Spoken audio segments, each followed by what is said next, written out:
येथे स्थानिक स्वराज्य संस्था निवडणुकांसंदर्भातली, कारण सगळ्यांनाच अपेक्षा होती, उत्सुकता होती ती नेमकी आता केव्हा या निवडणुका लागतायत याची. मात्र आता त्या पुढच्या वर्षीच होणार हे आता जवळपास स्पष्ट झालेलं आहे, कारण कोर्टामध्ये एक अत्यंत महत्त्वाची सुनावणी झाली आणि काही महत्त्वाचे आदेश, महत्त्वाचे निर्देश हे कोर्टाने दिलेले आहेत. आणि स्थानिक स्वराज्य संस्थांच्या निवडणुका या 31 जानेवारी 2026 पर्यंत याची प्रक्रिया पूर्ण करावी असे आदेश आता सुप्रीम कोर्टाने दिले आहेत आणि यापुढे मुदतवाढ मिळणार नाही असंही कोर्टाने बजावलंय.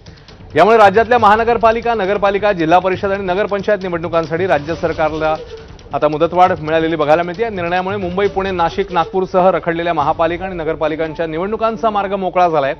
मात्र आता या निवडणुका पुढच्याच वर्षी होतील हे जवळपास नक्की झाल्याचं पाहायला मिळतंय.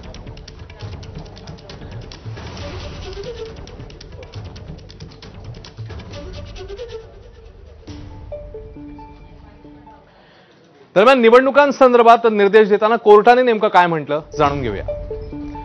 सुप्रीम कोर्टाचे काय आहेत आदेश, यापूर्वी दिलेली मुदत आयोगाने पाळलेली नाही आपण निदर्शनास आणून देतोय. महाराष्ट्रातील स्थानिक निवडणुका या 31 जानेवारी पूर्वी घेण्यात याव्यात. यापुढे आयोगाला अधिक मुदत मिळणार नाही असंही कोर्टाने आता बजावलेलं आहे. प्रभाग रचनेची प्रक्रिया 31 ऑक्टोबर पर्यंत पूर्ण करावी. अपूर्ण प्रभाग रचना निवडणूक लांबवण्याचं कारण असू शकत नाही. कर्मचारी पुरवण्याबाबत राज्याच्या मुख्य सचिवांना 2 आठवड्यात माहिती द्यावी. तर त्यानंतर 4 आठवड्यांच्या आत मुख्य सचिवांनी कर्मचारी उपलब्ध करून द्यावेत.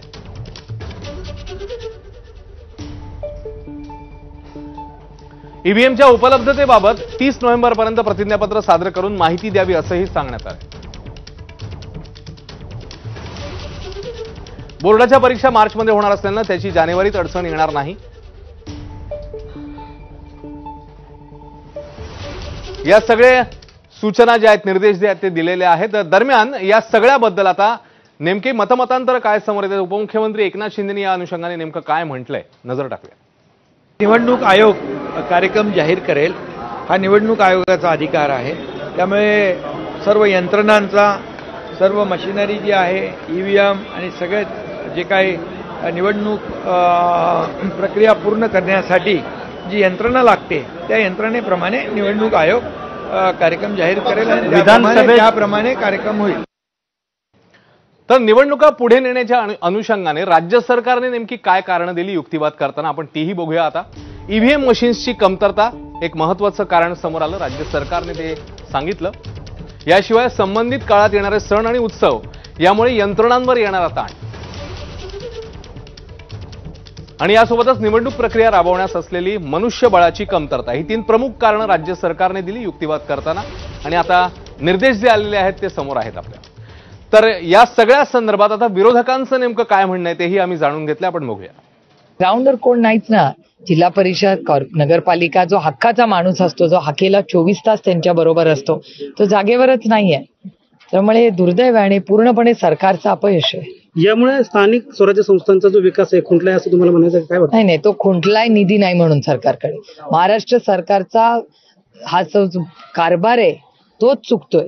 सातत्याने नक्की पैसे कुठे जात आहेत, कुणाकडे जात आहेत. यही चुनाव आयोग है जो वोट चोरी को सपोर्ट करता है. यही चुनाव आयोग है जो वन नेशन वन पोल की बात करता है. खैर, उनके पॉलिटिकल प्रोग्राम को मैं ज्यादा कुछ ध्यान देता नहीं हूं. आज मेरी मुंबई के शहर के जो हालात उन्होंने करके रखे उसी पे मैं बात करना चाहता हूं. जो बीएससी वो मानना चाहते हैं उस पर मैं बात करना चाहता हूं.